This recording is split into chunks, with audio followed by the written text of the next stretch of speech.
Tucker Braddock, first guy I ever met in Norwich. Good evening, everyone. If everyone could please take a seat. We have a presentation tonight. It deals, one, with a review of the current downtown bond programs, and then it supposes the question whether they should be expanded to other parts of our city. And so we have a review tonight to begin the discussion. So I'm going to turn the mic over to Bob Mills from NCDC. Am I on? I'm on. Oh, this is good. Council members, I appreciate your time tonight and coming out, especially on a Tuesday, a little off schedule. But I hope this is worthwhile. I'm thinking back to March 3rd, I believe it was, when we had our goal-setting discussions on a Saturday over at Foundry 66. And I think if you have those notes, you'll find that this pretty much targets a great deal of your desired accomplishments for the year. So as the mayor said, what I'd like to do, first of all, is kind of give a review, a long overdue review of the 2010 Downtown Revitalization Program and the community's vote in confidence of investing in the city of Norwich.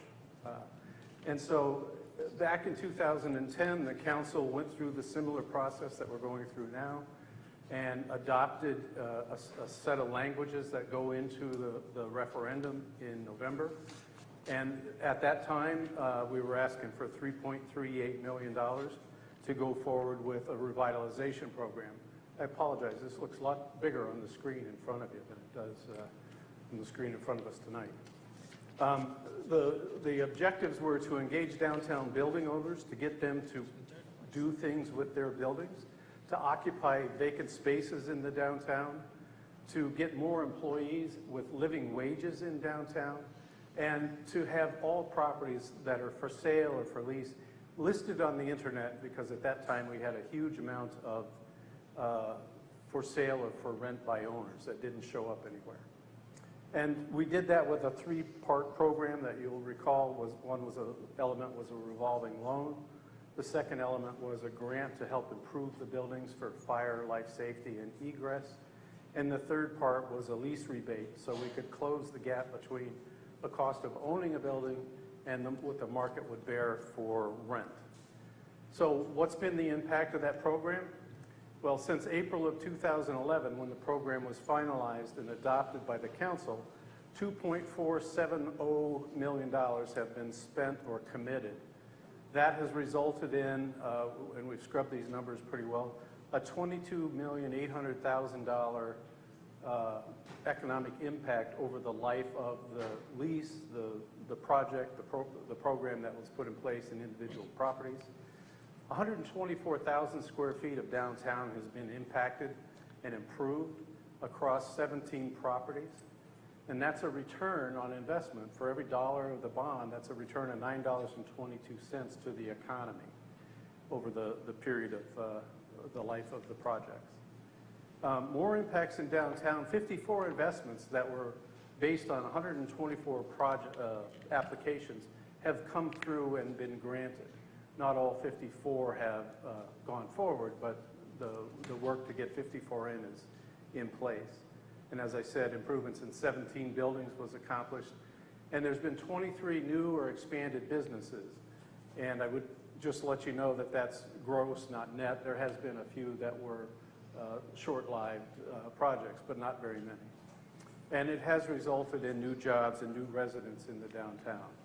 So here we are today, 8 years later.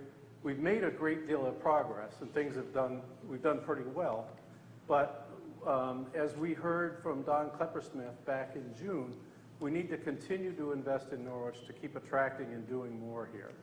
So we've come up with this Invest in Norwich is the motto that we're working with for now.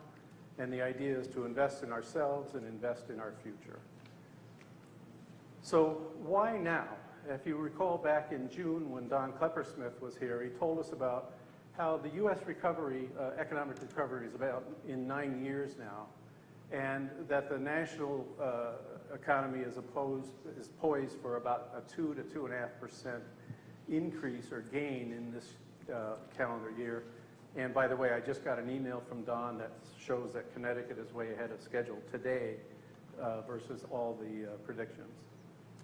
And that we are now, as Don had explained a little bit, that we are looking at a new economic normal. Things are just not today what they were last year or 5 years ago. And the number one thing is there are profound structural changes in the economy. I mean, 5 or 10 years ago, had you ever heard of the cloud? Had you ever thought Uber would be successful and be able to knock out taxi cabs? You know, and there are hundreds and hundreds and hundreds of examples of how the economy is shifting from somebody working out of a building to now it's in the cloud and somebody's working somewhere in the world. But for today, as Don had said, this region is the strongest region in the state as far as growth and growth perspective. And so we have a great opportunity today to act on it. And I'll refer back to the first bullet that we're in 9 years of recovery. And if you remember, Don had one slide, and I know those were hard to read slides, but he had one slide that showed the sine wave of the economic condition of the country and how back, say, 50 or 80 years ago, it was a very flat sine wave. And today it oscillates so much and so deep that we are looking at somewhere in the next, he predicts in the next 18 to 24 months, some kind of a reset nationally. But I'm going to tell you that we're in a good place because Norwich, stepping out a little bit, but our labor market is decoupled from the state and from the nation, largely because of the impact of electric boat on the region. And we can get into more of those impacts and how they show up at Norwich. But this region of the state is not going along with those sine waves of the economy of everybody else because we have a very stable, very large defense contractor that is hiring and has plans now for the next 18 years to hire. Metrics, every key metric is showing a positive right now for definitive improvement, and that the region really is in a growth mode, primarily due to manufacturing. And I say EB, but I should make sure that you understand I'm talking about EB, its suppliers, its supply chain, and how everything is needed to run a submarine comes from somewhere. And we're looking to get more of that to come from here. Also in 2018 now we're seeing signs of investment downtown. 2 new breweries, as everybody knows. I'm not sure if everybody knows this, but Eastern Savings Bank has remodeled the 5th floor completely and doing the 4th floor now, almost done, investing $1.2 million, I believe. There's a new CrossFit training center in downtown that brings life to the streets. And let me tell you, when you see those people running up and down the streets, it really is life. Craftsman Cliff, everybody's been there, got your punch card, right? The coffee shop is open. And there are many, many more examples of how things are changing in downtown. Having said that, we still have about 700,000 square feet of vacant or highly underutilized space in the downtown. That's 700,000 out of 1.75 million square feet. So it's still a big chunk of property that we need to keep working on. 46 buildings in downtown are at least half empty, if not more. And so I'm going to be telling you why these are important points here in a minute. We've learned some lessons. You don't start out cold with a project like this $3.3 million project we did without learning something. And we've learned a great deal. We now know things that we wouldn't do again. We now know, and part of the topic tonight is things that we missed that we need to back up and think about.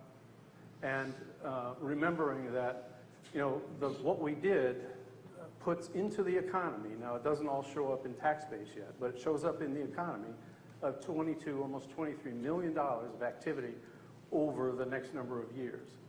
And that's very important. We need to think about that as we go forward and think about logical things that we can do.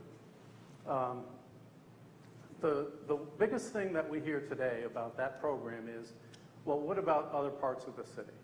And the concept was very intentionally defined to the downtown last time, because you can't do everything for everybody all the time. And, you know, we had in the studies that we had done showed that the downtown was the most economically hit. It was the least economically available to make a difference themselves. And it was the heart of the city. And without a heart, it was very hard to get the rest of the city to move along. So we decided to focus that first outing on just downtown. There's lots of opportunities that we could have participated in and either got going faster or got going that are outside of the downtown. And I'll talk a little bit about where those are.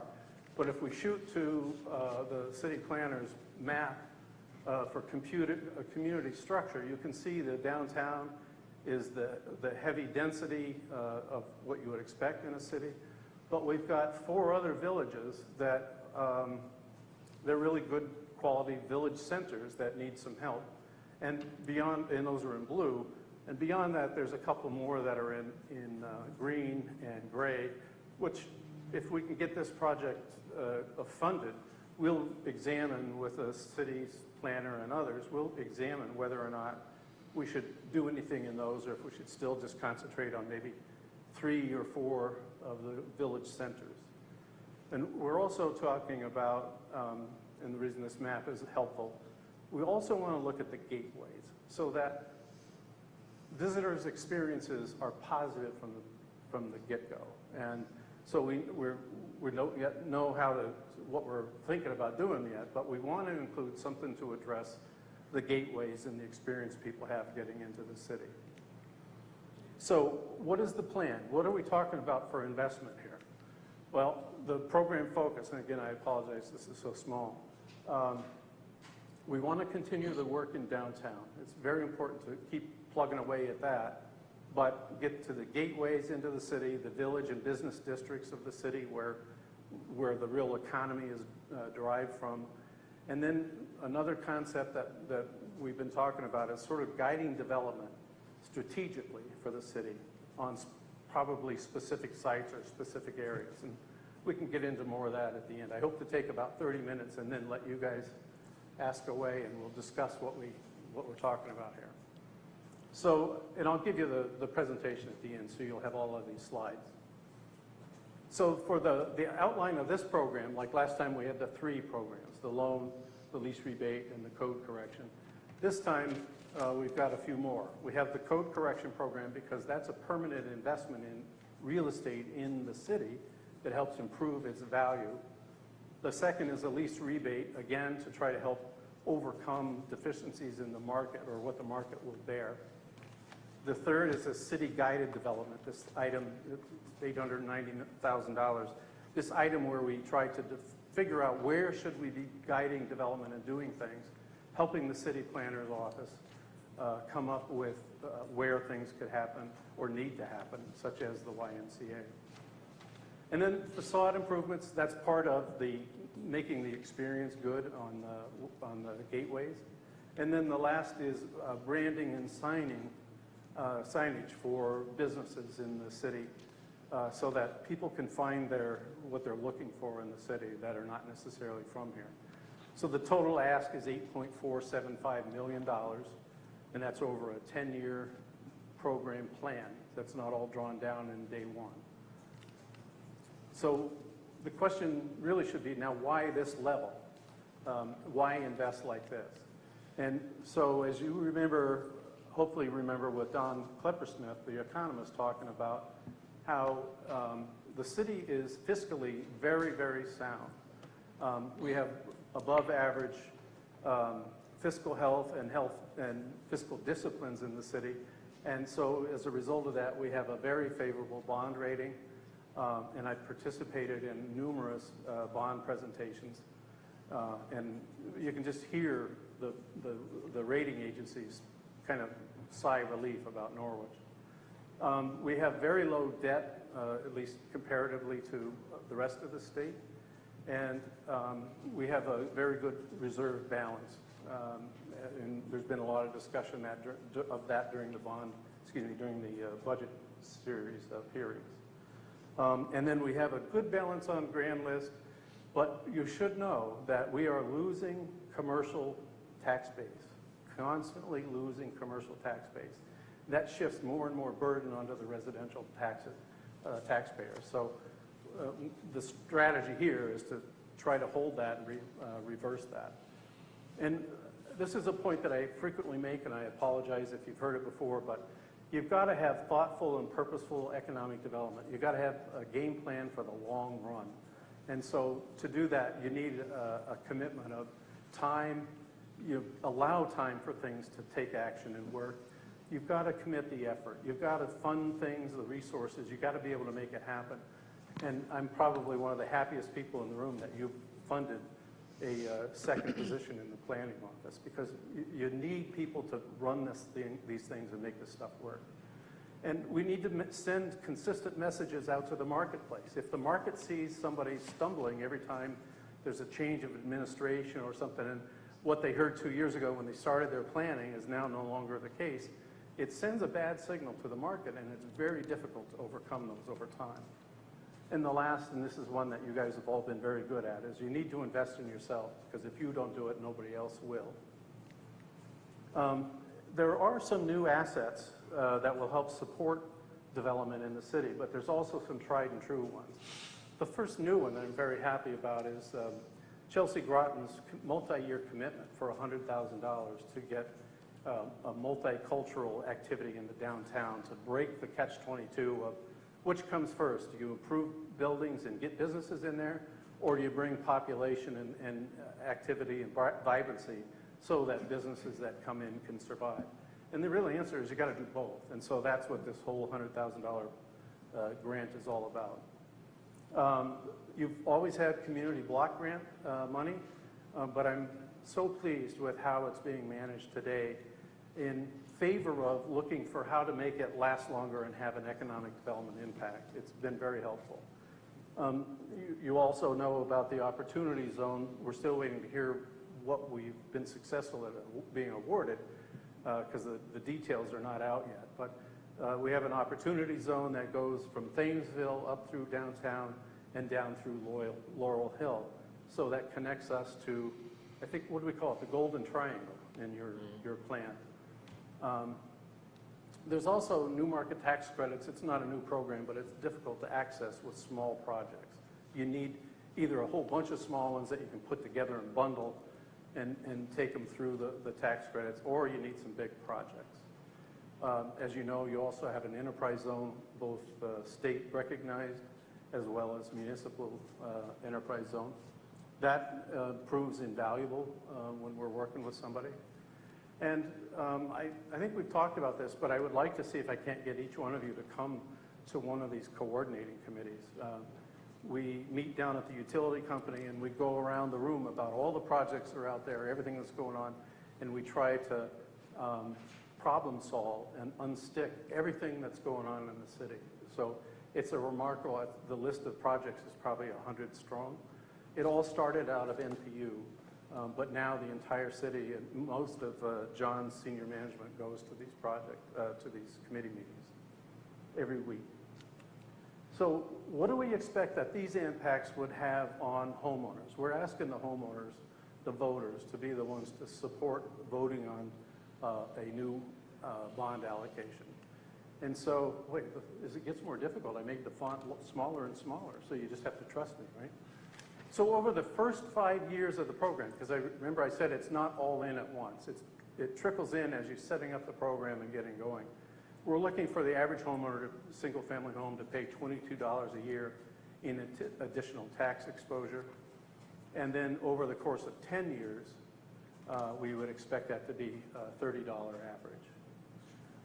And then based on that $22,800,000 economic activity that was driven by the first bond package, our goal, and I think this time around, one of the lessons we learned is we need to pay more attention to the outcomes, and we need to celebrate outcomes and sort of go through and troubleshoot what happened if they didn't work right. And so I think that's where a lot of this will come from. We will be in a position to better understand what the impacts are and what we're bringing back to the city as we go. This is really the first time you've gotten this report on the 2010 program. So I promised that would be changed. We would do better at that. And then the last thing is that well-timed, low cost, because this is a relatively low-cost program overall, and high-impact investment is really a positive thing for our future. That's what we need to work on.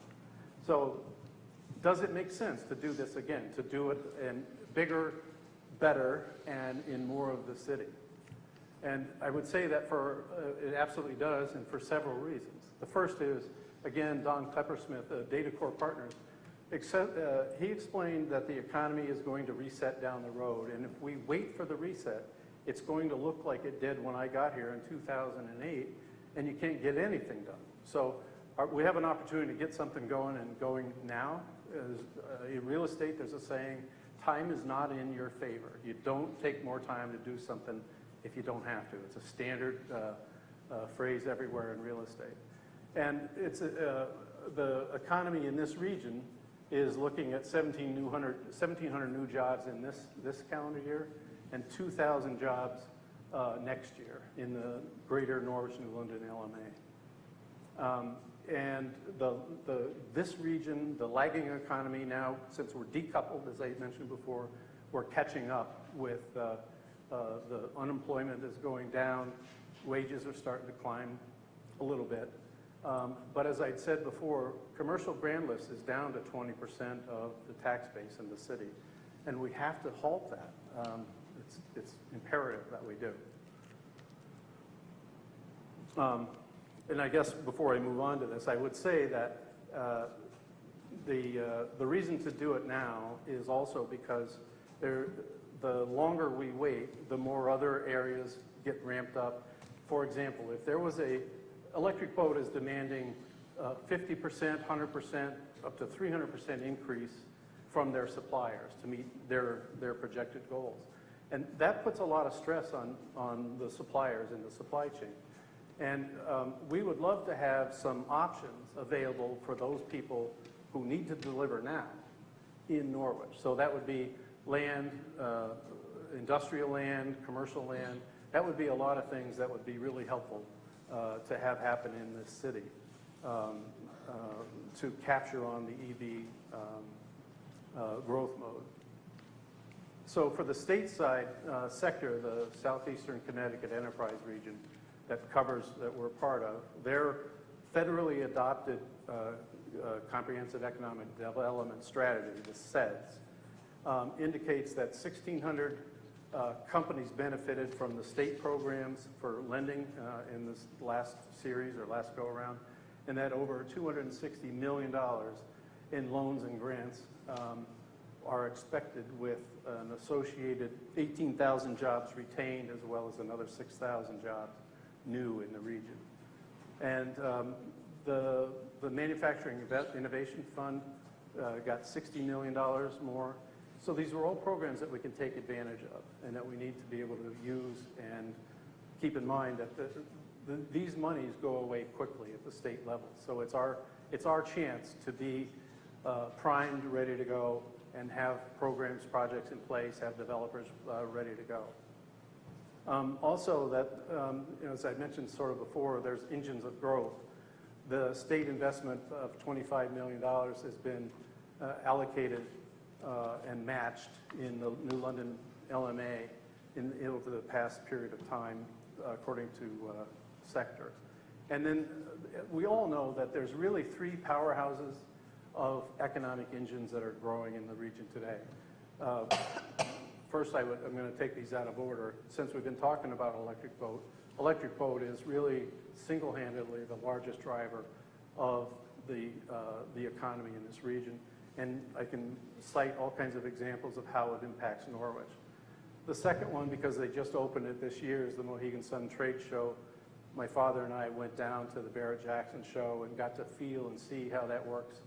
And, you know, it is remarkable, and it's a world-class facility already, but to add that to it, it just opens the door for all kinds of opportunities for them to bring more activity to the region, and we need to be able to capitalize on that. And then the third is the Preston Riverwalk.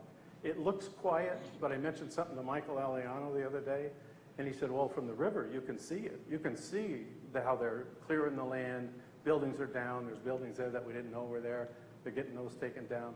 So the Preston Riverwalk development, as I told people before, they tell us that this summer we're going to see a dramatic change in the landscape there. poising that site for great development down the road. And if you don't know, the numbers are somewhere in the $200 to $600 million range. So we want to be able to take advantage of that as well. So in details, I think I've covered most of this stuff. Electric Boat is going from 1 sub to 2 and hopefully to 3, the Convention Center and the Preston Riverwalk. So now is the time. There's major economic development growth. We don't want to be out of cycle with that. We want to be part of that growth. And we have some momentum. Things are starting to feel pretty good. We have people that are really investing, their lives in the city. So we want to maintain that. This is the time to renew and invest again. The original 2000 bond money, as I said, $3.3 million and 2.4 has been spent. We're on our way to being on schedule to have that wind up next year. And, we have to be proactive. You're the leaders of the city. We have to be very thoughtful in what we're going to do. We have to find partners, be selective in partners that are good for us as well as good for them. We need to have a vision. We need to be able to specify what the visions are. And then we need to plan for vitality. It's really what we're all here to do. So in summary, what I would say that through community-supported investment, this kind of money, that we are really best prepared to help steer the private sector to where we want them to be and partner with them to do the things we want them to do. And I know that we all want greater outcomes. We want to measure performance. We want to know where we stand. We want to have an improved image of our community. I think that's probably, in my heart, number one. We don't want people, and especially our own people, to disparage this city. It's a wonderful place. So I do want to thank you for your time and your attention. I'm excited to do a project like Invest in Norwich, and I look forward to feedback and questions and a dialogue with you guys all. That's what I have to say tonight. Thank you. Turn it over to members of council. If you'd like to open dialogue. Alderman Gould. Number one, thank you for being here tonight. I got a couple of questions. When we approved the downtown bond in 2010 for $3.3 million, and you gave us a laundry list of what's happened in downtown, but you also told us that there are 46 buildings that are still half empty and 700,000 square feet of vacant space. Why didn't property owners take advantage of this program? Why do we have 46 buildings that are over half empty? It's a great question, and I have as many answers as there are building owners. But I would tell you that one of the assessments we have done, taking inventory block by block, building by building, floor by floor, and square foot by square foot, is to find out where tenants are, where they're not, and why. And so we have figured out there's 6 degrees of ownership.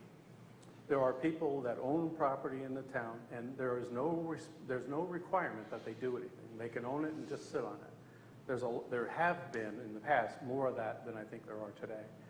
But there are people that are just not interested. There are people that are not capable. They don't know how to get out of being stuck. Frequently there's language barriers involved. There are people who are underwater and can legitimately, in their own minds, sell for half of what they paid for it back in 1998.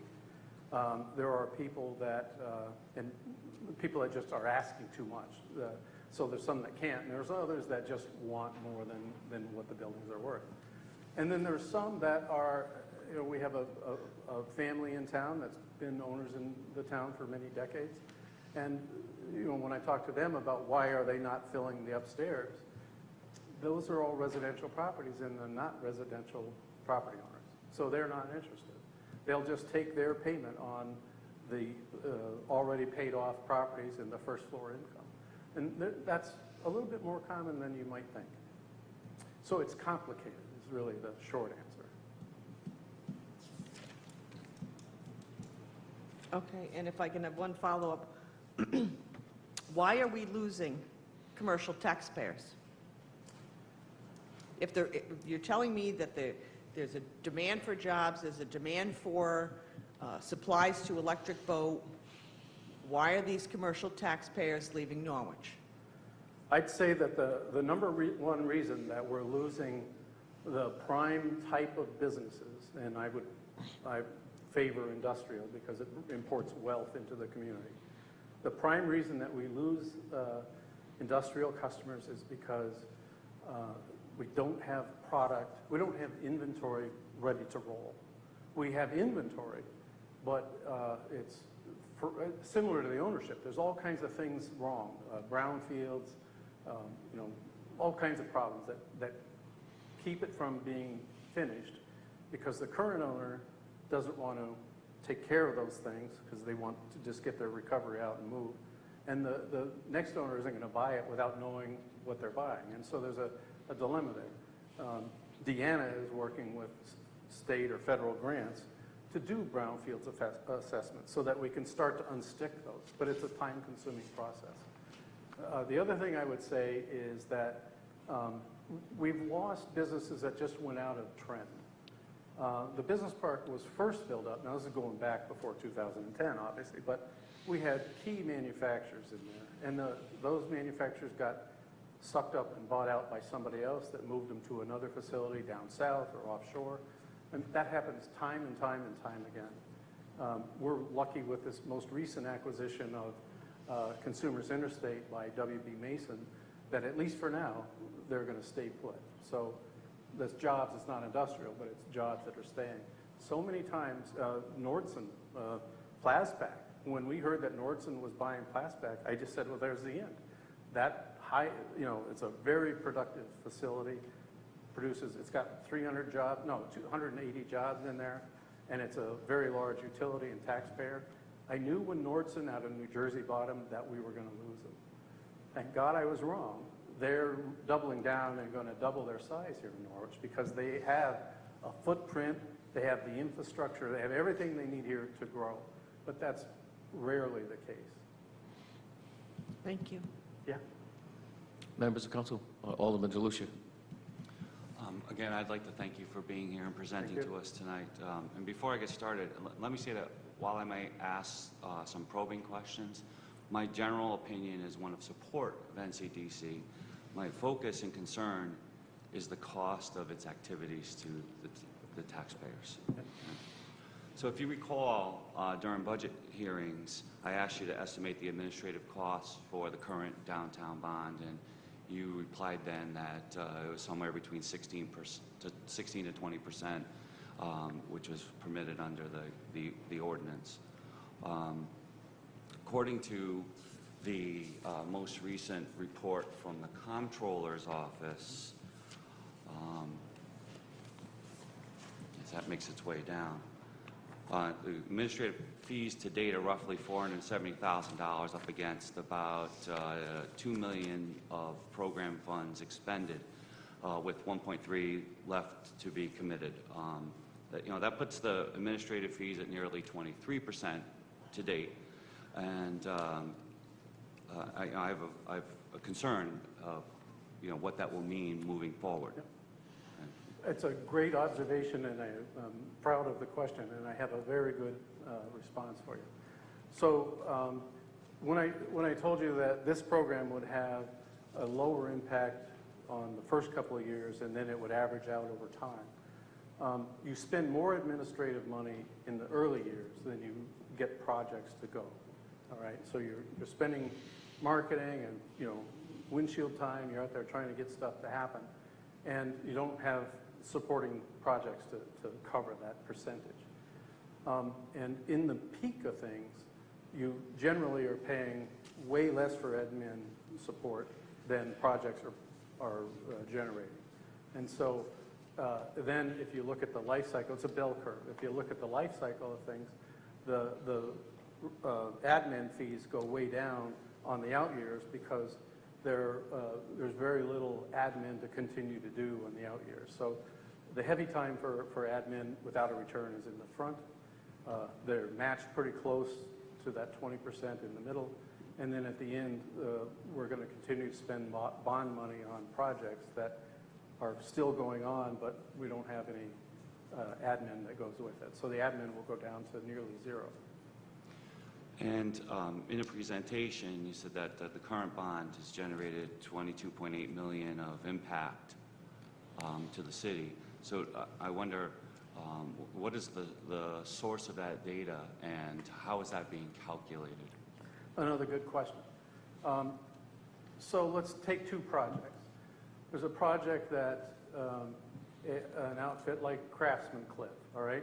He's in a leasehold improved property. He's paying rent, and he has a market presence that he's working on. And so what we would count in there is the cost, the value of his 10-year lease. So that's equity, or that's money that's going out into the private sector month after month, year after year, over the 10-year lease period. That's in there. We take a standard estimate from utilities, depending on what utilities are involved. We have a standard that we use that NPU has helped us put together over the years that takes a white tablecloth restaurant, fast food restaurant, a dine-out type of place, large office buildings, small office buildings, multifamily, just all the way through the whole set of projects around here. And we've averaged out a set of agreed upon utility values for what's derived out of those projects. And that money is in there because it comes from the tenant to the city gets a piece of it back, or to the utility, and the city gets a piece of it. That's all in there. And then the improvements of a property, all of the money that is spent to do things, that's included. And if there is a code correction value, that goes in there with a 50% match that the private sector put in there. And there may occasionally be some other things, but those are the core that are universal through all of them. If it's an improved property where there was physical improvements, again, the cost of acquisition of the building, the cost of those improvements, and then these sort of over the life of a project kinds of things come in as well. And if there's a sale, there's usually a commission paid to a real estate agent. That's calculated. There's there's frequently a transfer, a tax paid for the selling of a property. If there is, that's included. And so we pick up those one-time things. And if there's a big tax impact right off the bat, that's included. But generally, we don't look at taxes because it's hard to figure out what it's going to look like. But I'd be happy to sit down and share with you how that's done and show you the spreadsheets that we use and how we go through it at each one.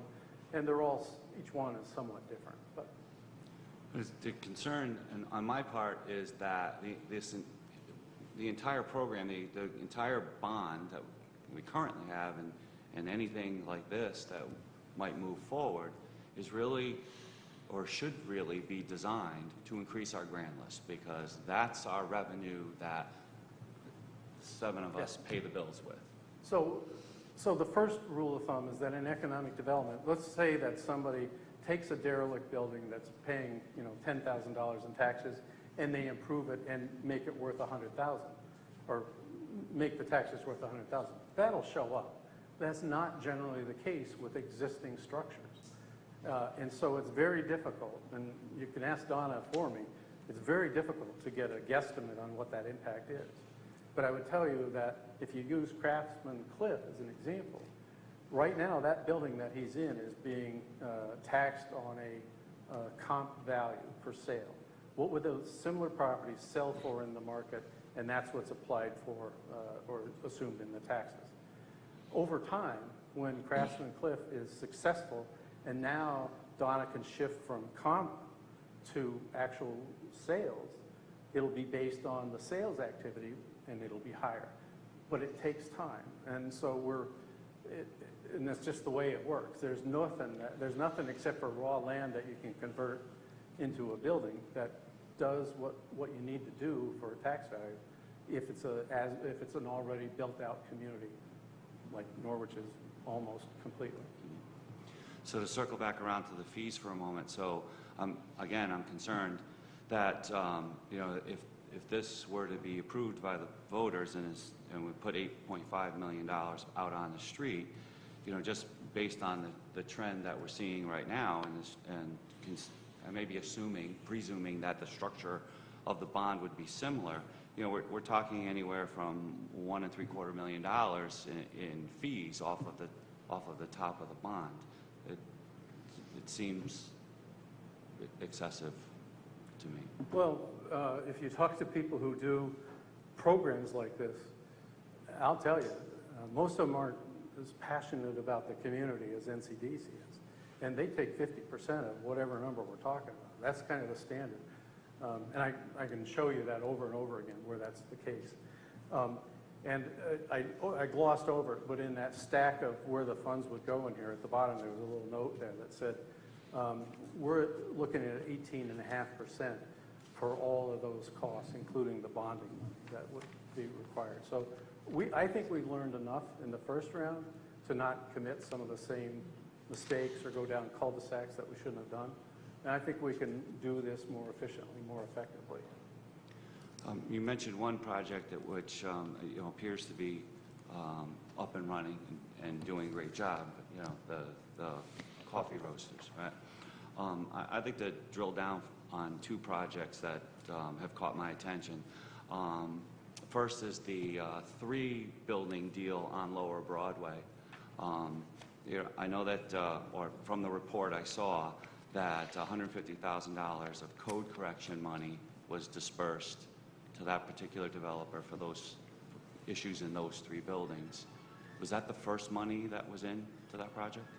Yeah, so as you pointed out, Stackstone has three properties. The first property was 5153 Broadway, and that project is completely redone inside, up to the point of it has sheetrock and tape finishes. It's got the subfloors down. It's got the rough-in electric and plumbing is all done. Sprinkler systems are all in and connected to the street. What's not done is floors. There's no doors. There's no cabinetry. There's no sinks. There's none of the finishing touches. And so we were paying Stackstone on a drawdown basis because the first, the current bond offering has in there a ruling that says the payments are made on CO or per otherwise mutually agreed upon milestones. And so with them, we agreed on milestones that we could see and understand, and we could get the building officials and the fire marshals and the utilities all to sign off on. The project started to sputter and skid to a halt, and they have applied and were granted a $205,000 grant for the second building. So let me finish up on the first one. They haven't drawn all of it down. There's $13,000 yet to be drawn down. 165 was the amount that was agreed upon for that one. The second one is 205, and they've done a great deal of work. We have some local contractors and suppliers that put a lot of money into there, and it's been stuck. The project is stuck. And it's stuck for reasons that are not the city's fault, they're not anybody's fault except for the developer did some things out of sequence compared to what he said he would do. And so right now he's trying to redo his finances. He's paying a huge penalty every month in interest and no principal. And that, I just spoke to him today on the way here. He is restructuring that. He has a local bank to do the takeout financing. And so he's hopeful that if we can sit down in a dialogue, we can come up with ways of advancing things again. Because we had said, look, based on our last experience with building number 1, we're not going to put any money into this until it's building and it's complete. But they are completing pieces, and some of those pieces are mostly done. And so he's not far off from being able to get some money in and then complete things. But yeah, and there's more to come on the ferry. It's not in there. So understand, I mean, that's where really you're taking me kind of where I want to go and say, okay, what lessons do we learn? Before we move forward on something of this magnitude, what lessons have we learned? So just a quick question about the $205,000. Where is that coming from? Also from the current bond program? Yeah.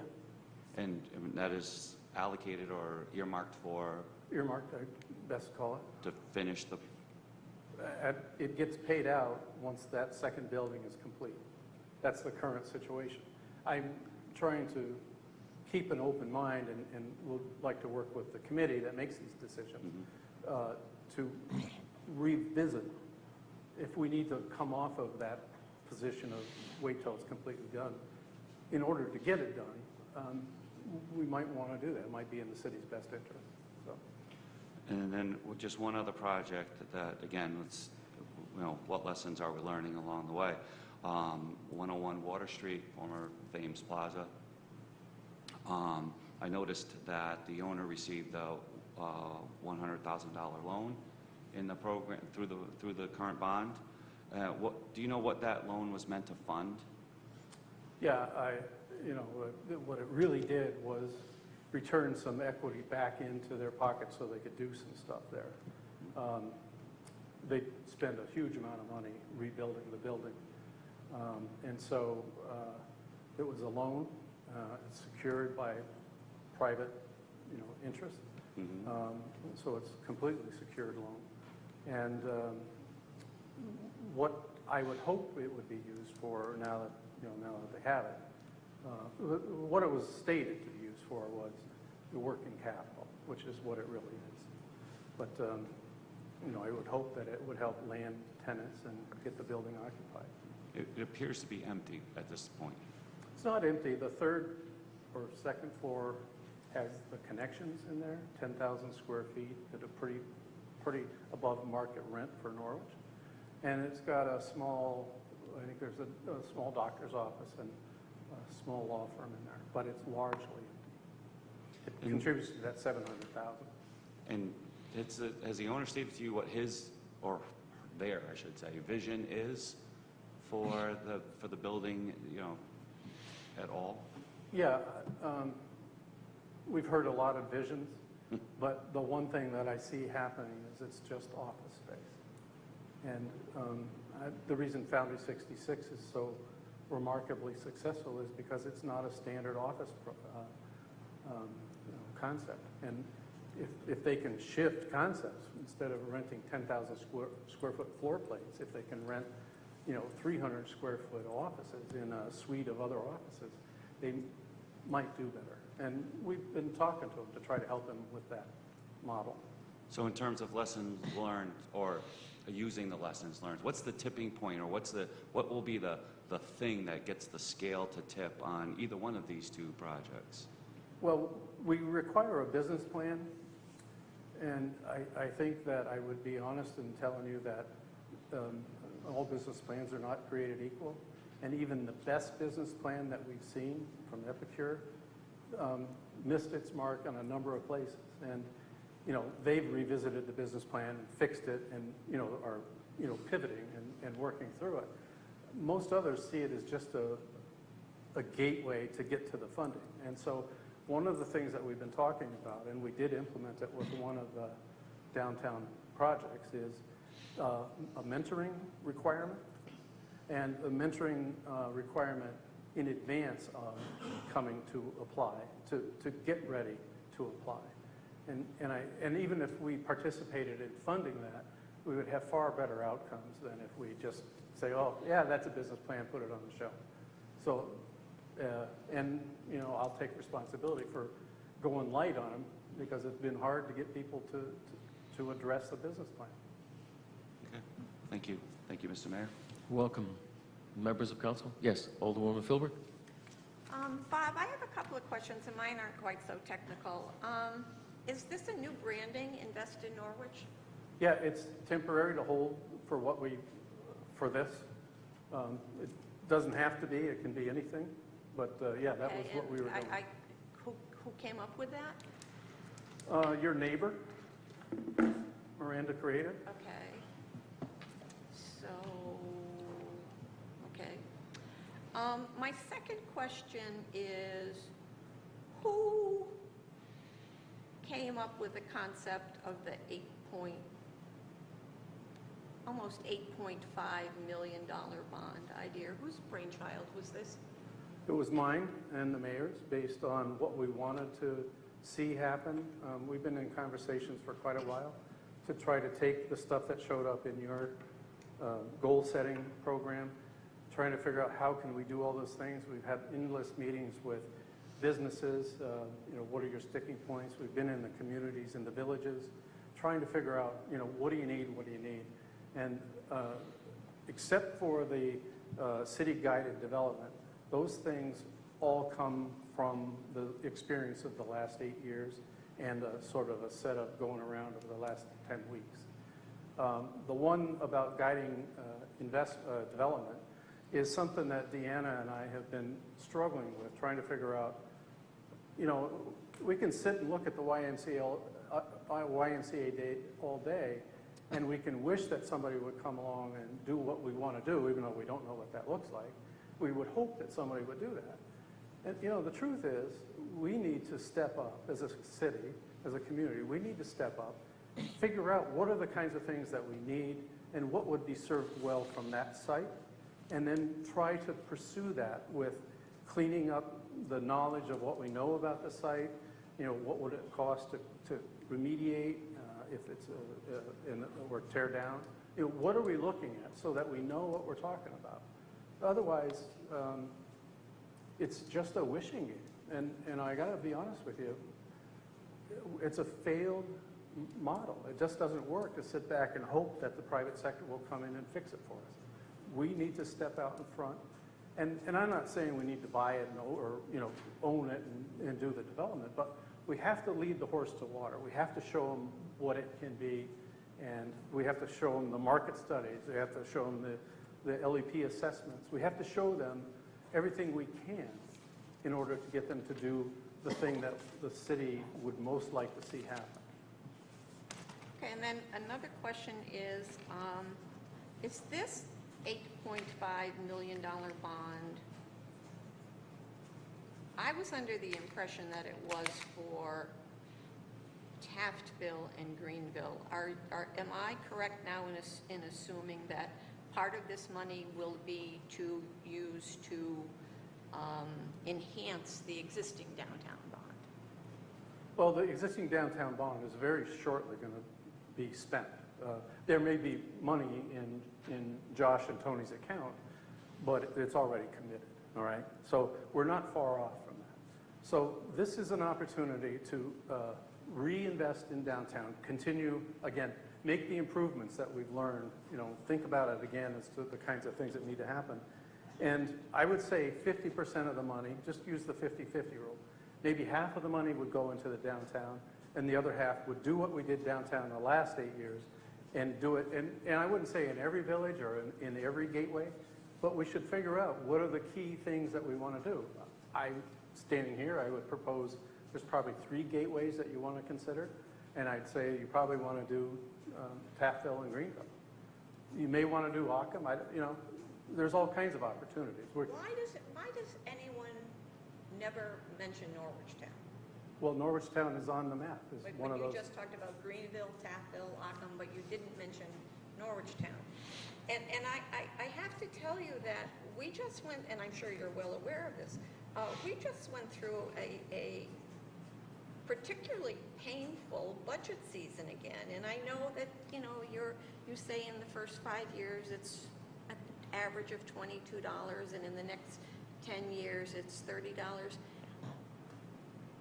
These figures, and I don't mean this disrespectfully, but Sure. I will take a page literally out of the city budget where it says, the average homeowner with a $100,000 house and 2 cars will only pay blah, blah, blah, blah, blah. Those numbers are so cooked that you don't have to have a master's degree or a PhD. I'll use myself as an example. I always bring it down to my level. I have a 2014 Ford Escape. The taxes on my car are almost $600. So that throws that skew of what's printed in the city budget so far out of whack that the reality is. So how can we say to the voters, we just had a horrible budget season. Things are in fiscal, just because we have the ability to borrow money. Should we borrow money? It's like in your own home, and this is a rhetorical question. If you have a $40,000 limit on your Visa, if you spend that $40,000, you still have to pay it back, and you have to pay it back. So it's not. I'm not sure that this is going to be an easy sell, and we don't have a great deal of time. Right.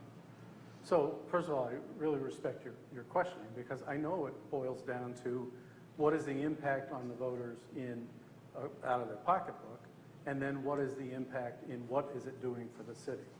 And the $8.5 million was driven off of a series of needs, ideas, concepts and over the last 8 years, where you hear about, what about me? Why didn't you cover this region of the city? So that sort of drives the thinking.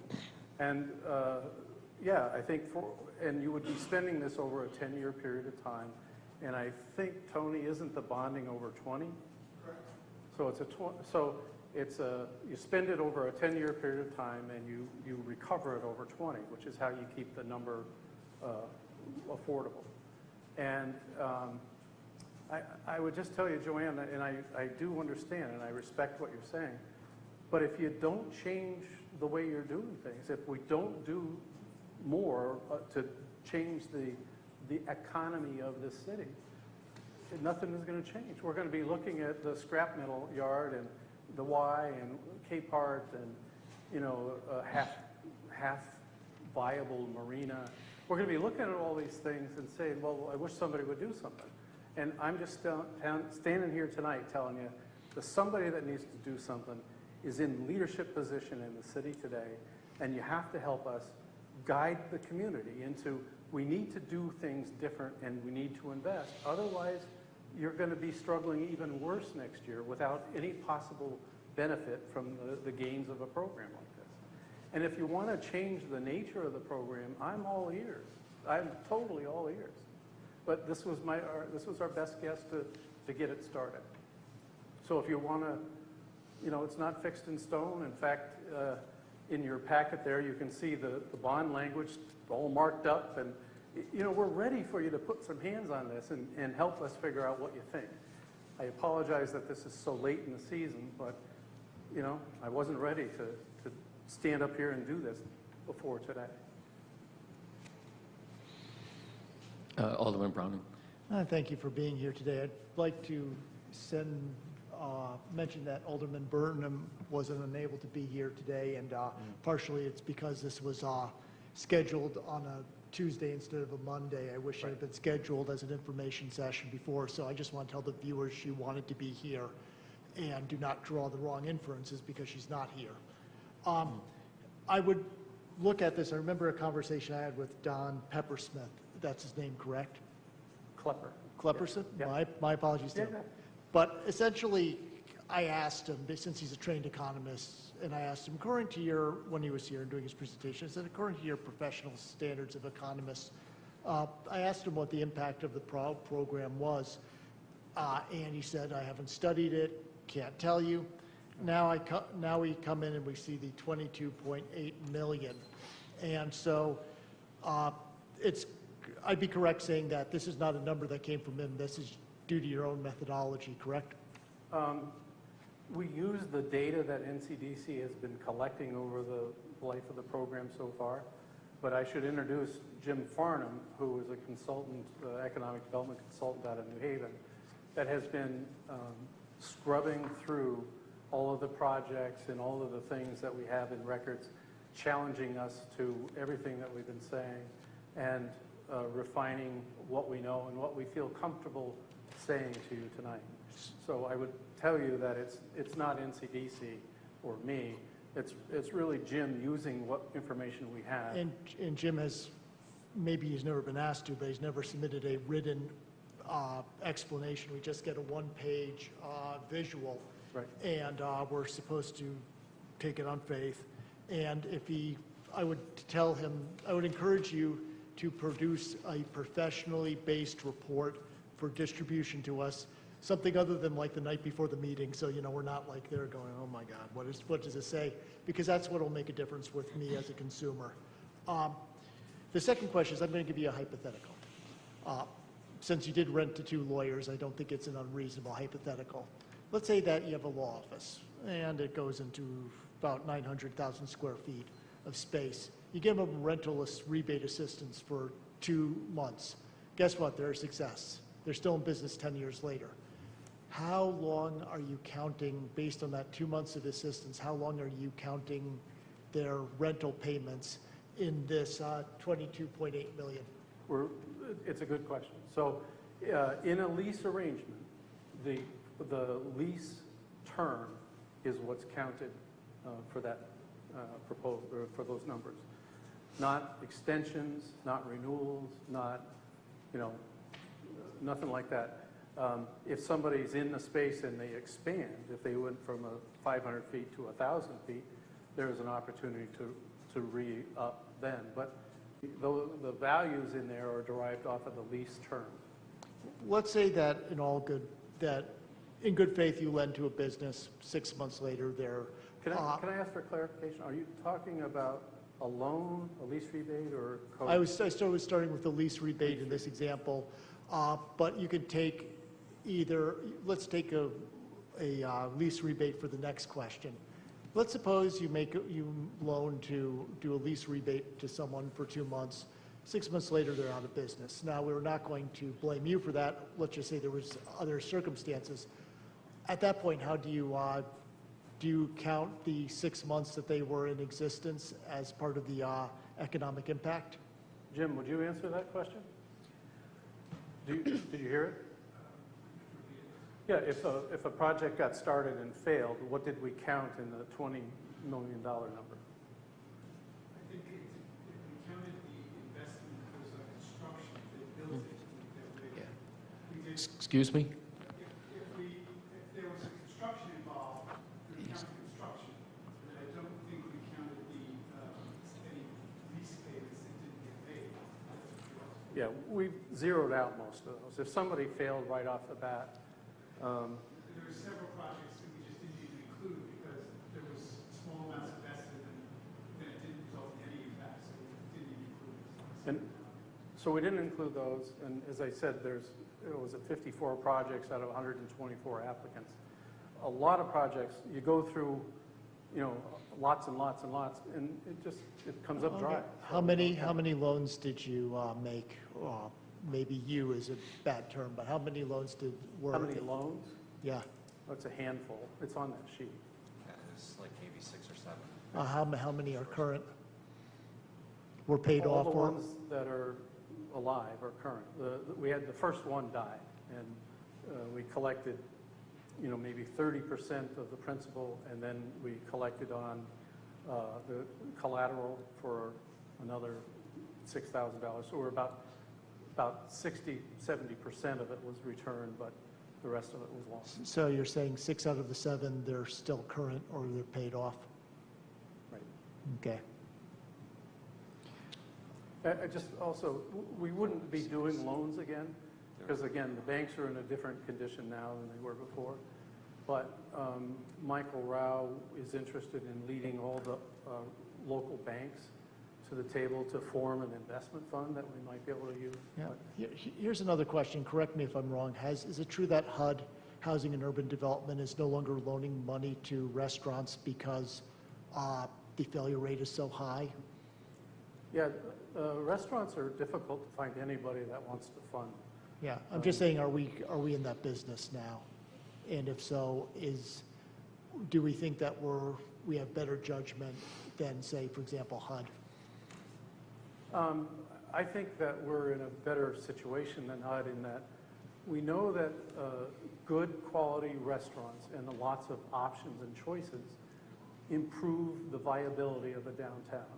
So right now we must have 15 downtown restaurants. If we had 30, it would be a more vibrant place than 15. So versus 5 when I got here. So we like restaurants for what they do. We know that they're a heavy lift. But I'd also like to remind you that the strategy in all of these was The loans needed to, we wanted to see collateralization so that we didn't lose everything. The code correction, we wanted to see a strategy for the build-out and what the outcomes would be, knowing that if it was done correctly, the investment in the building would stay with the city and not go away. And then the lease rebate stops. You don't rebate when they stop being a tenant. So we're protected, you know, for failure, we're protected on that one. So if you're providing funds to, say, someone who doesn't own the building, but they're a business in the building, and you say collateralization, what assets are you attaching? Well, it depends on what's there, but most of the time I'd say it's personal guarantees. Okay. And they're vetted. We retained Eastern Savings Bank to do all the underwriting. So they pull all the files, they do all the background work, and they vet the individual borrowers. What amount of the overhead is their vetting? They have a flat, an agreed-upon set of rates. It's $1,200 for to do the underwriting on a project, and then they get 3% of the loan. So if we make a 6% loan, the first 3 goes to Eastern, the city gets the second 3. Okay. I may have more questions, but it's probably better if I submit them in writing after consultation with some of the other councilmen so you don't get duplicates. Well, I appreciate all of your questions and comments, and I'm not shying away from them. I think they all need to be asked and addressed. And I hope that this is the beginning of a dialogue, because I'd like to see over the next 30 or 40 days, you know, shooting me all the things that you're concerned about. Maybe we just get a common email thing going or something where we can share with everybody what your questions are. But I appreciate it. It's very helpful. Other council members, questions? Well, I'll take another, Yeah. if I can have another. Alderman Gould? According to this sheet that we got from the Finance Department, 17 applications were awarded for code correction assistance, and only 12 of the projects were completed. What do you think happened to what did the other 5 not get completed? I'd have to look at the list, and I could tell you each one of them, but off the top of my head, I can't recall the ones that didn't go through.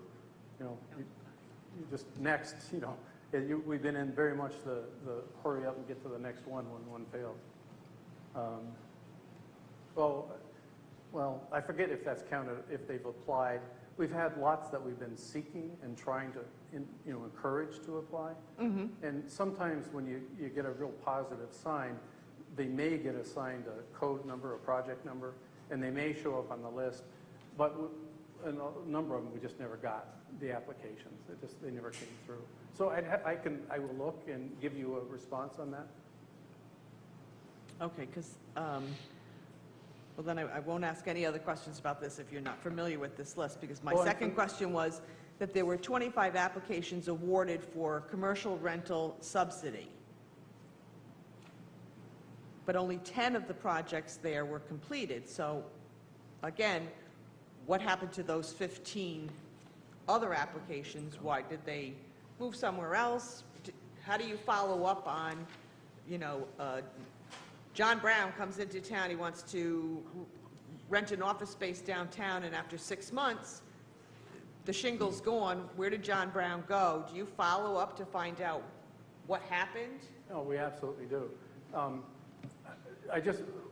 What you have in front of you is a summary sheet, and I need to see the complete detail before I can really answer specifics of what happened. I just don't recall off of the summary.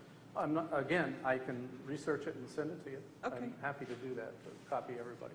All right, and my last question, in the breakdown of tonight's presentation, you have $4.1 million for code correction, 2.9 for lease rebate, et cetera, et cetera. Yep. But you talked about the challenge here in the city of Norwich with brownfields, and we know how difficult it is to get assistance to remediate Brownsfield.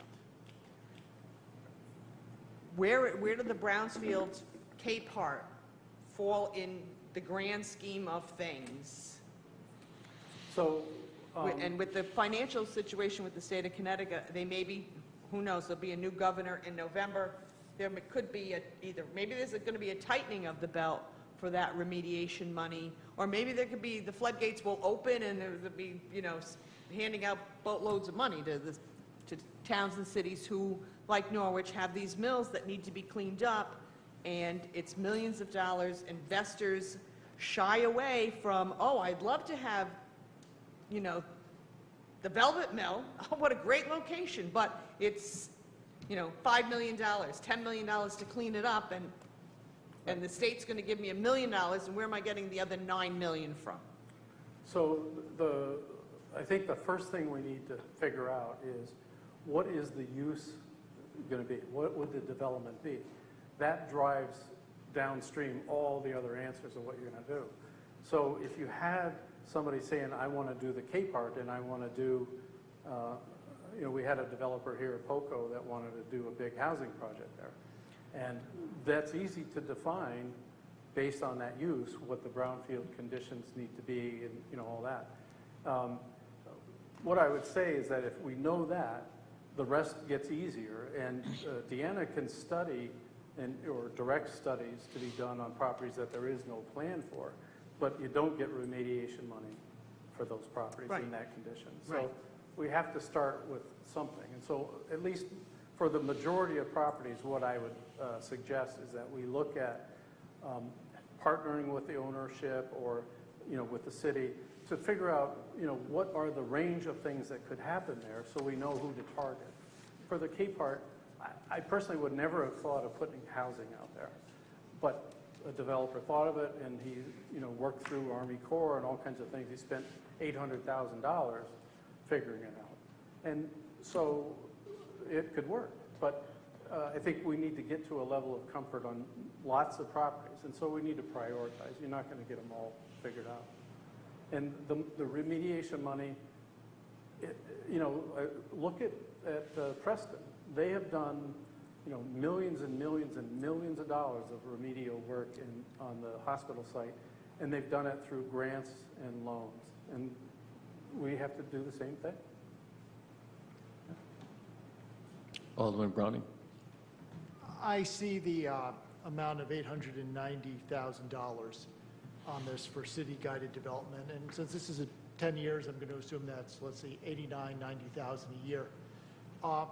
I obviously know what lease rebate is, code correction is. I know that it's going to be things that go into buildings or rents that are going to be paid, but isn't the city-guided development, it's basically a check that would be paid to NCDC, $90,000 a year for 10 years for you providing services to these various businesses? Is that what it feels like? That's what, if I had to guess right now, that's what I would come up with, because I have no further definition based on your presentation. If you could clarify that for me, I'd appreciate it. I think what NCDC would like to do is guide the city into some action. If you want to take NCDC out of the role and put it in RDA, go do that. However you feel is the best way to go forward, NCDC is going to be comfortable with. So we're just taking the bull by the horns and trying to present something to you to get it going. If you don't want us to do it, just say so, and you can hire somebody else to do it. But The issue I have is, obviously, we're going to be taking, a bond is basically a loan. We're going to be taking out, and I feel that I can belabor this because this is a sizable amount of money, the $890,000. It's real money. It's not like I'm arguing over $5,000. But if we don't know now, in July, what we're actually going to be using this for, and we're just sticking it in as a pool of money, I mean, I really have grave reservations about that part of it. I understand the other parts, you can like it, dislike it, but I understand what the money's going to be spent for, but it just looks like this kind of amorphous management fee floating there, and I have some issues with that. Well, first of all, we submit itemized invoices every month to the city, so they get to see what was worked on, what's done. The comptroller's office controls the checking account that all of these funds are paid out of. So, we work real hard to make sure that we're, providing the right information in a detailed enough manner that people are comfortable doing it. As soon as there's a discomfort, I say, well, let's take a timeout and not do that anymore. But what I would suggest is the way this process worked last time and the way I understand from the city's bond council now, it's no different today. We come up with an outline and we come up with the concepts that we want to embrace, and we need to drill down into what parts of the city do we agree we want to work on. And then at that point, we put all of that into the bond package and take that to the voters. And then after, if you get a vote of yes, then you go into program design, program planning, and you really sit down in earnest and nail down all of these different the nuances that makes a program a program.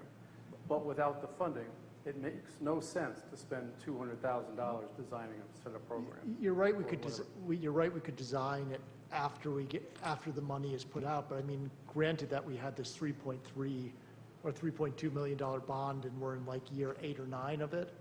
Am I accurate at year 8 or 9? I would have expected us to have more definition on the future request, and I will turn it over to my fellow council members. Thank you.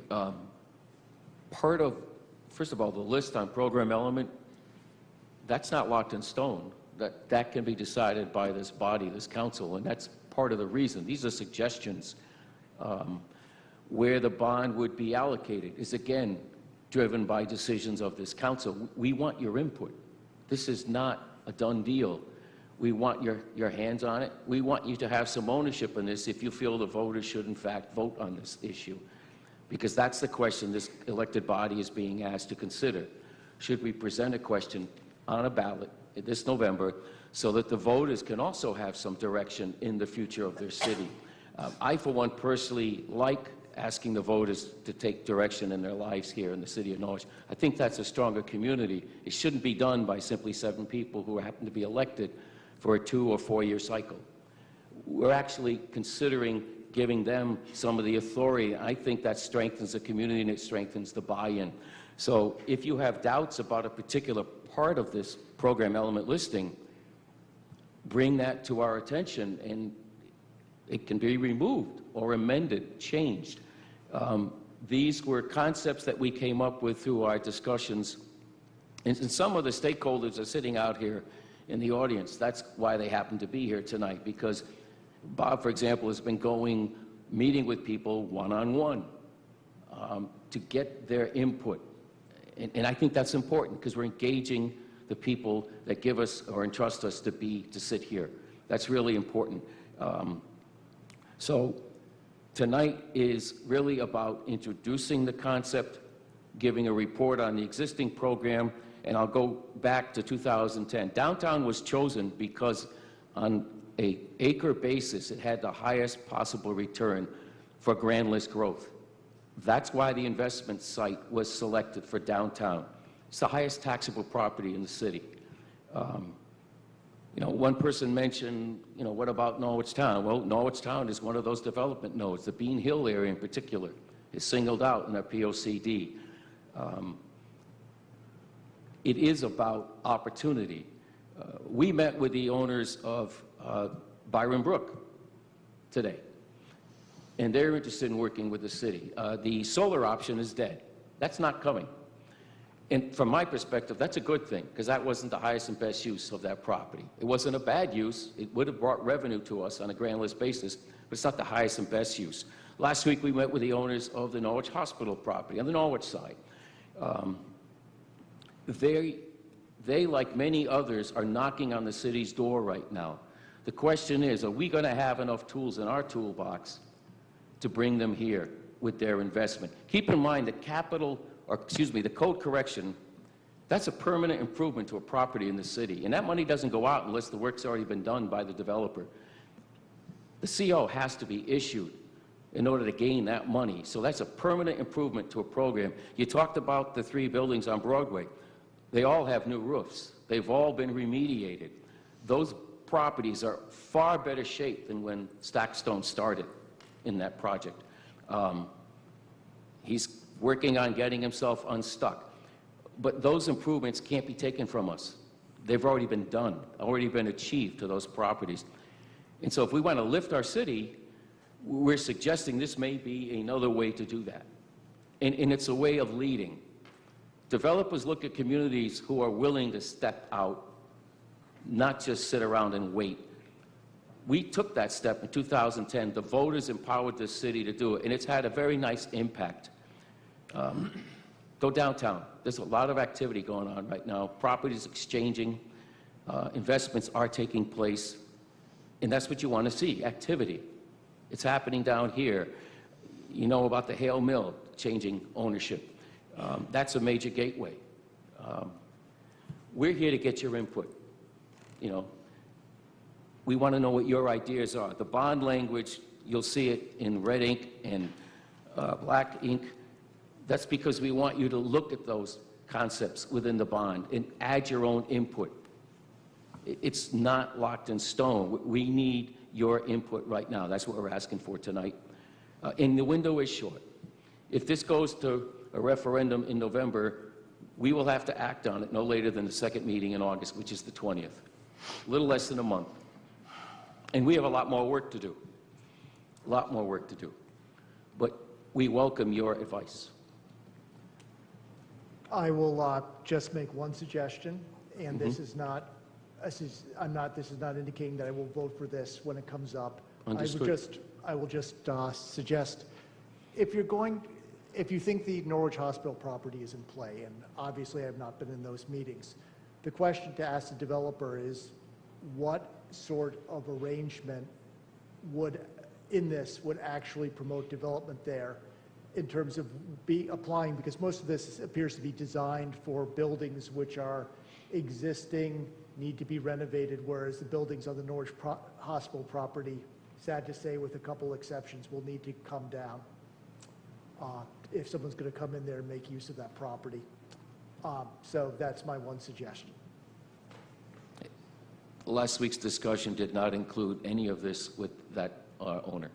But I'll take everything you said under consideration. Can I add Please. something to it? Yeah. Oh, go ahead, Stacy. All right, one last question. Well, maybe not last, but how much of this almost $5 million do you think will help loosen up some of the, for lack of a better term, some of the property hoarders that we have in Norwich that have been holding properties, most of them commercial properties, waiting, and nothing's being done with their property? Do you think that this money will encourage them to say, okay, all right, I'll do it. I will make that leap of faith, and I will now go in and start upgrading my property to make it be a rentable property, or upgrade my property so now that I could do something, sell it, do something with it? Do you think that this money here is going to loosen them up a little bit? I think it will loosen up some, but that was the objective the first round. And, you know, it's hard to loosen up. You know, some of these folks are just entrenched in where they are. And I don't, you know, candidly, I don't know what it'll take for some of them. Those are not the ones that, I think what we're trying to get to is the properties that could realistically be in play, which would way outstrip any ability for us to do this stuff. But properties that are realistically in play, I think this is a very healthy set of numbers. I like, obviously, where they're distributed, but if they're not tasteful to you, and you know, you want to move something around and make it different, you know, but how do we want to get going? So I would like to just consider this the beginning of those discussions. And if you wanted to interview people or be a part of a sit-down session with targeted groups, I'm all for it, to see what it would take. You know, there's a property owner right across the street from where our office is right now that is tying 3 properties together. 2 of them, a building and a parking lot, makes sense, but the third property on the other side of town, why is that a portfolio sale? It makes no sense. Well, you know, so I don't know what it takes to move some people. I can't figure out some of them. But, you know, there's lots of other opportunities. 700,000 square feet, 46 buildings. They're not all locked up in that conundrum. There's different reasons for different ones. And as a follow-up to that 700,000 square feet, how much of that 700,000 square feet is either in a floodway or a floodplain, and the challenges to remediate it or get somebody in there are way up over here? And do we need to start thinking about the sad reality of that building right there, whatever there's no way on God's green earth that we're going to be able to get anybody in there because of the designation of a floodway or a floodplain? Well, it's a very good question, and I think that city-guided development, those monies, that in part that's the newest challenge that has arrived at the city steps. We've got to unstick those things or know that these particular buildings are never going to be improved. It would be nice to know that so we can redefine what is legitimately vacant and underutilized versus, what can we really get. So, Deanna, you wanted to... Those are great questions, and the special flood hazard area issues are huge for the city of Norwich. And I really look at it as two sections that kind of falls under the city-guided development, but especially code correction. There are multiple buildings speaking about downtown, but even in Norwich Town with the special flood hazard area, that the buildings really can't be used to the extent that they could be, and they're not turning over because they find out, oh boy, I've got to make flood improvements, or I can only spend a certain amount of dollars before it kicks in that I have to make those flood improvements. This code correction money could help to do that. And once those buildings now are flood-proof, or the water is able to flow through them so they have the flood vents, and take all those engineering measures that need to be taken care of, again, the point that was made earlier is that building value now is there. So if that tenant changes, the occupancy changes, anything happens, that building is now protected. That building can continue on, those improvements made in it. If the building is now flood-proof or flood compliant, the value stays there. And people aren't, they're confused about that issue. It's a really hard thing to grasp when you buy a building that's in a special flood hazard area, especially if you don't see that it's had flooded for a long time. So they don't grasp it. The flood insurance is really expensive for them. So people don't want to buy these buildings that it's going to cost them a lot of money to deal with these issues. That code money would be so helpful to them. So putting in the flood vents, or to give them the money to do that, then they'll be able to do those improvements in the building. So, and also studying the areas where we know, example, Shipping Street, that's all in the floodway now, which used to be special flood hazard area, which is a 100-year flood. Now it's in the high velocity areas. That makes it really difficult to develop there. But it's not impossible. Our regulations in Norwich actually allow you to build in the floodway, which is kind of unique, with certain studies done. So you have to basically prove there's a 0.0 increase in the flood, blah, blah, blah. But the buildings that are there now are actually have a certain level that they're increased, they impact the flood.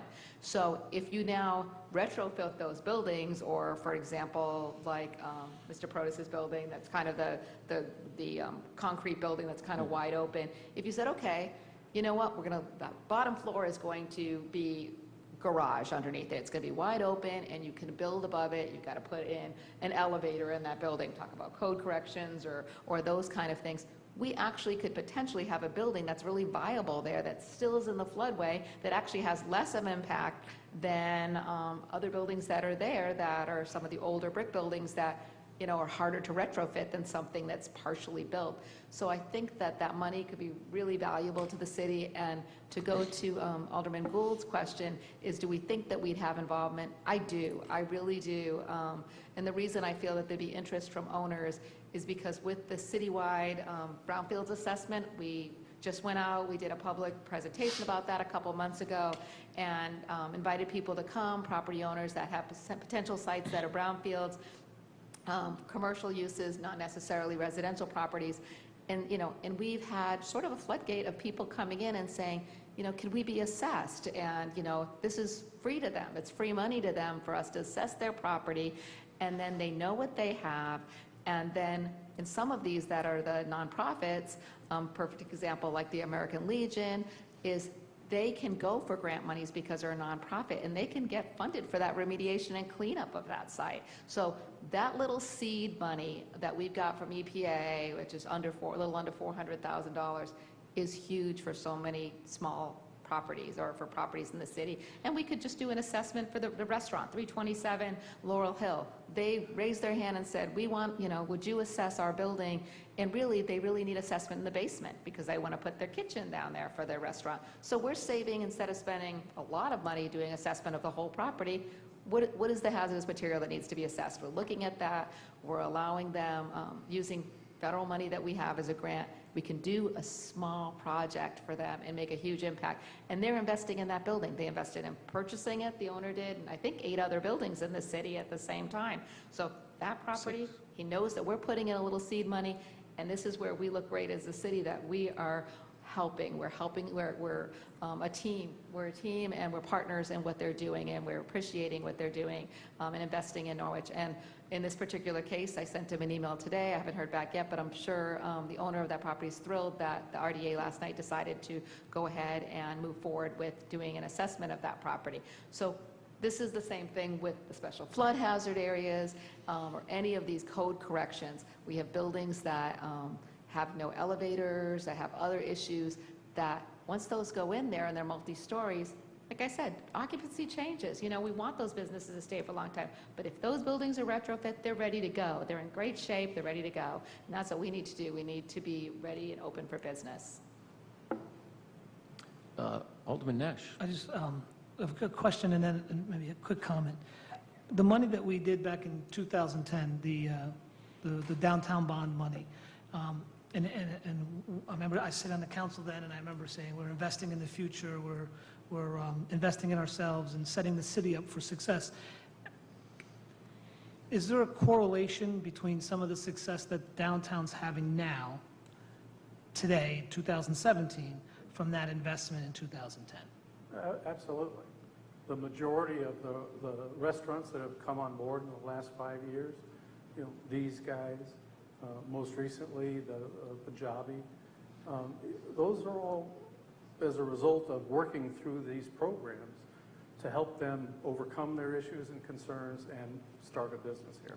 Now, I'm glad you said that, because today at the grand opening, the gentleman commented that he looked in Norwich, then he looked somewhere else, then he looked back in Norwich, then he looked somewhere else, and then he looked back in Norwich, and that's when he found this place. And one of the comments he had made was that he saw good things happening in Norwich and wanted to be part of that and be part of the community. So I'm just thinking that with this other money here, it's a lot of money. We're asking the taxpayers to bite off a huge, even a few dollars a month. I know somebody had once mentioned something about, it's only going to cost a few dollars a month per taxpayer. And as a taxpayer, that's a lot. Sometimes a few dollars is a lot. But if we could do this in 2007 with this kind of money, by 2018, by 2022 to 2023, the people of Norwich are going to be saying, wow, what a great opportunity that was, because what we did with $3 million, now we're going to do with $8 million. And we're expanding this, I hope, into the Greenville and the Taffville areas, where I think Greenville is an area that's just, I really personally see the city downtown and what's going on here. I see Greenville on the cusp of exploding.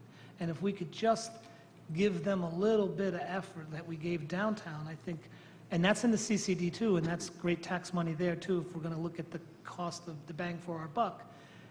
I think they're on the cusp, and I think if we could just give them a little bit of a push, I think we have some investors just waiting, and there's some really nice buildings over there. It's a nice community over there, and I really think that we as a council should, we're not making this final decision. The people are going to make this final decision, and they're the ones that have to see the vision that this council shares, and the mayor and NCDC and other stakeholders. So I just wanted to bring the point that a lot of the improvements that have happened in Norwich, some of it can go back to that original $3 million. Yep. Okay. There's a lot of them. And, we plan on having testimonials developed so you can get a grasp of that. So we'll have a better handle on things that should, help the voters understand it's making a difference. Thank you. So what I would like to ask for, and then I'll turn, what I'd like to ask for is time to meet with you individually or as a group, however you want to do it, and kind of walk through everything we walked through tonight. And, where are the soft spots, or where are the places where you feel the most about? And what should we do to address that? Are the programs not complete, or is there too much? Is there too much money in some and not in other? What are your feelings? And I promise you I'll get you the answers to your questions about, why things failed and what happened to them. So if we can agree on that you meet with me, it would be wonderful. Yeah, my office can help schedule anything that anyone wants. Happy to do that. We have Tony Madeira here from the Comptroller's Office. Tony, could you talk to us about if the voters approve this, for example, those bonds aren't put into the market right away. For example, some of the regulations, I'll use that term to describe how the funds can be drawn on, will have to be crafted with the bond approval. But even after that, none of those monies go out unless there's a private developer here bringing their own money here before that, because they have to show that they've made an investment here. That's the biggest thing I want people to leave this room knowing. Private investment has to happen first, or alongside in parallel, before any of that money is applied for and accepted and approved by the parties that do that. And I should add in, NCDC doesn't give the approvals. It's business leaders in this community who do it. Someone representative from the banking community and business owners. Bob Mills has never, ever approved anything because he's not allowed to, any more than we are. It was left that way. This program and this proposal is to be the same way. No political influence, no influence from NCDC. They're the gatekeeper. They receive the applications, they go through the business plan, but it's private business owners in this community and the banking community who actually approve or do not approve, as the case can be. Tony? He wants to know how does that lay out. Yeah, do you guys have the schedule that we prepared, the 20-year bond schedule inside the packet? I don't think so. Let me get you one. Hold on.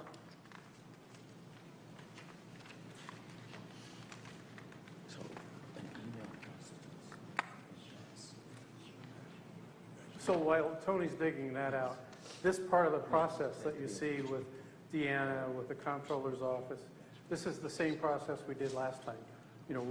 It's a lot of iterative steps to try to make sure that we're presenting you a thought-out plan. It needs some work, but it's a thought-out plan.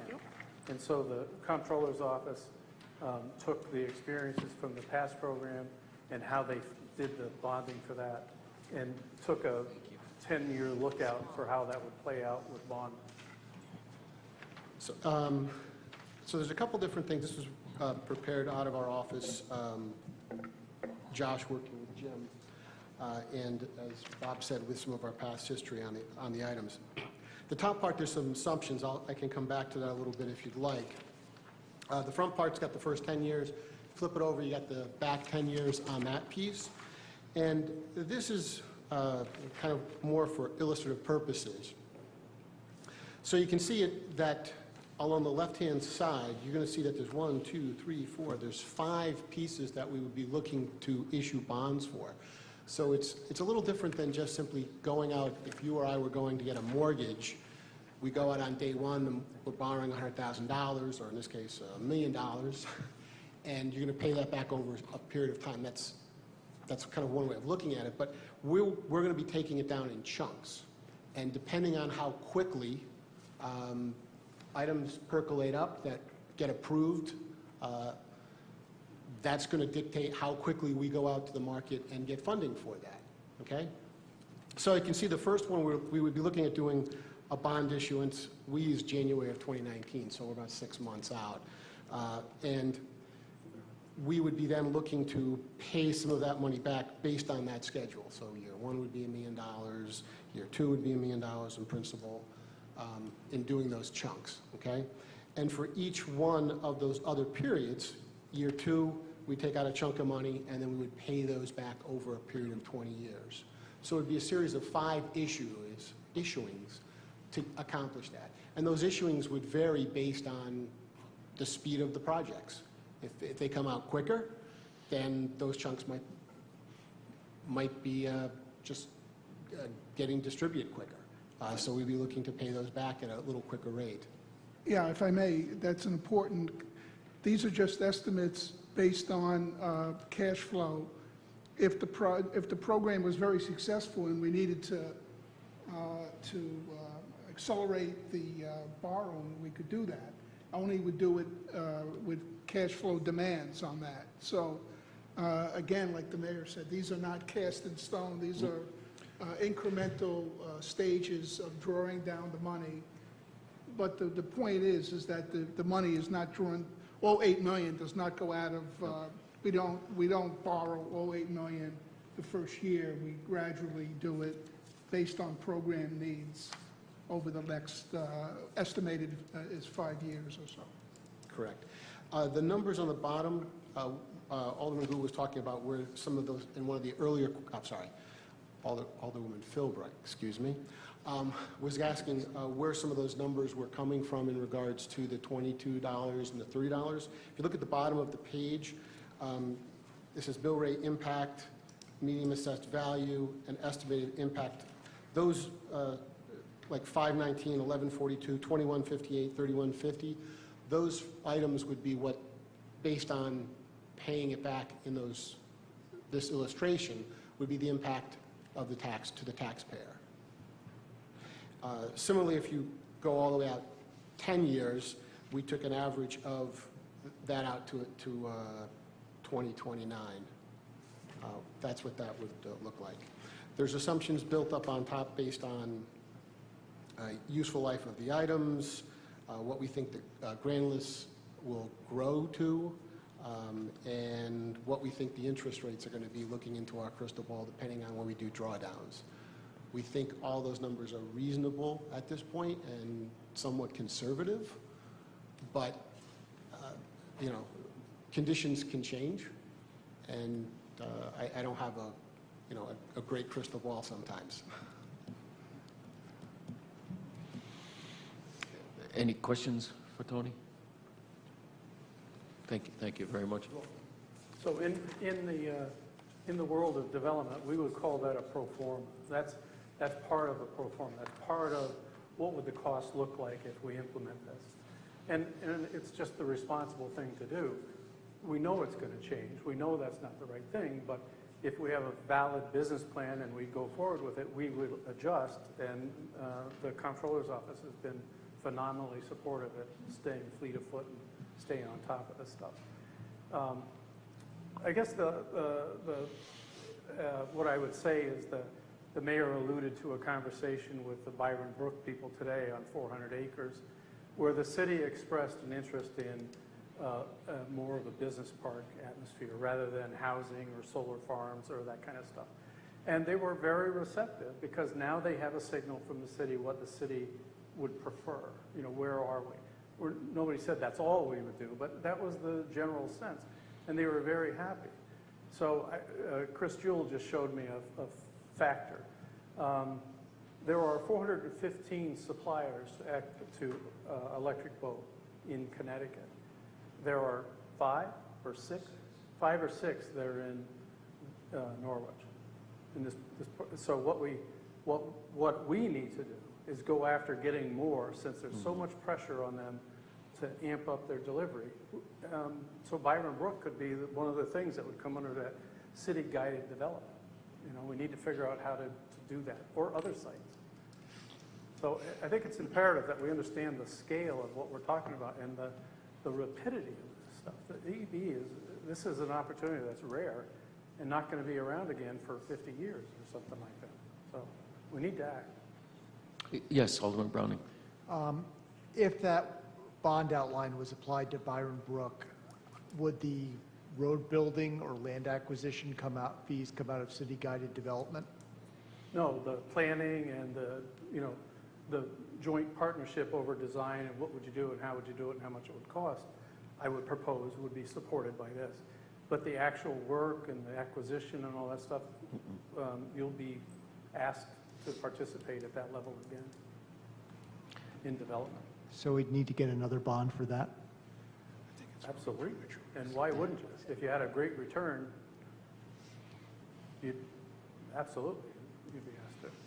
I mean, if we were going to create another business park, I would prefer to evaluate that, figure out what went wrong with the old one in terms of having a lot of, housing and other things in there which aren't particularly business-oriented, and then go directly for that rather than just simply fund about $8.5 million and then have to come back to the table again for another, say, I'm going to throw out a figure, $2 to $4 million. We just don't know enough about what it would look like yet to give you a proposal. But if we knew that, I'd love to have it here tonight. One last item. There were some questions about administrative fees.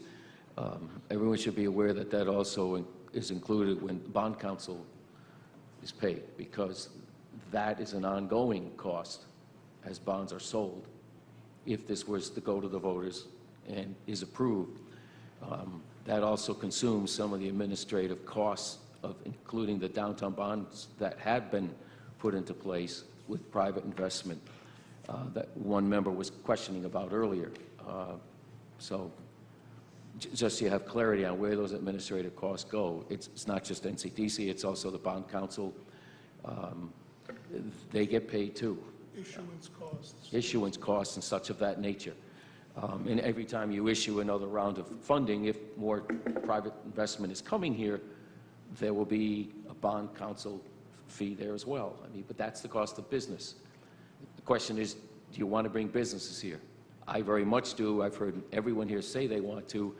This is a suggested path for us to follow and perhaps engage our taxpayers and give them the final say. That's what it's about. I had to move closer so I could read the bottom line, the fine print. It says down there 18.5% is included in that distribution of projects for administration, marketing, bonding, and legal costs. So those are all built into each one of those line items rather than separated. Another question? I have one. Please. No, this is the night. Okay, Deanna. I tried to get this, now, I know we're talking about investing in Norwich, and I tried to get a line item in when we passed the budget. But should we be considering, this council be considering, if we have a say in the amount of money that's going into code correction, lease rebate, et cetera, should we have some money in there, and I hate to say it, but for demolition? Because we do have properties in the city of Norwich, whether they're city-owned or not, that there is nothing that can be done with them. And if we're going to invest in Norwich and make Norwich look better, feel better, should we have money in an account earmarked for demolition and target specific properties that you and I have had many conversations about? They're never going anywhere. I agree. I mean, I don't think that was really a discussion that came up in the conversations regarding this bond package. I think it's really important. I envision that could go under two things. Again, that's kind of code corrections, sort of the opposite. The code correction is taking the building down because it's just not going to work.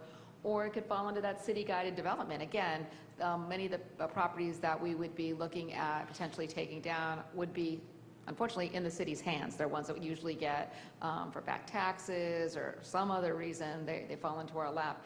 And then we're kind of, what do we do with this? You know, what is our property disposition situation here? So, no, I absolutely agree. I think there should be monies put aside for that, because then that opens up that site for potential development. May not qualify, based on this program, for any of the other code correction stuff, because it's a new building, because this really was about existing buildings and moving forward.